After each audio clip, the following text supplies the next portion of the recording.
At a quiet mountain campsite, Haruka sat by the campfire, gazing up at the starry sky.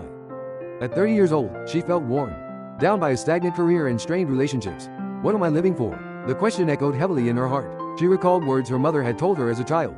The universe is our collective unconscious. If you ask a question, an answer will always come.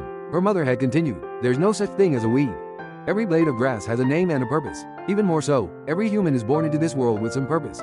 Back then, it felt like just a mysterious story, but tonight, drawn in by the depth of the stars, Haruka felt compelled to try.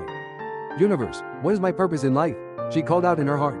The campfire crackled, and the wind rustled through the trees. Then, a single star twinkled brightly. A shooting star, one after another, streaks of light glided across the sky, as if fragments of humanity's memories were shining in response to her. Closing her eyes, images flooded Haruka's mind. The smile of an unfamiliar stranger, a forest in a distant land, the sensation of planting flowers with her mother. They seemed to transcend her own memories, rising from the sea of the collective unconscious. Every life has a name and a purpose. The meaning of life isn't about finding a perfect answer. It's about resonating with someone's memory and living in the present. This realization quietly filled Haruka's heart. The next morning, as she packed up her tent, Haruka thought, was that shooting star an answer from the collective unconscious? My purpose must be hidden in the small moments of everyday life. Spotting a nameless blade of grass by the roadside, she smiled. Even a so-called weed has a name and a role. Surely, she did too. While descending the mountain, Haruka took out her phone and sent a message to a friend she hadn't spoken to in a while.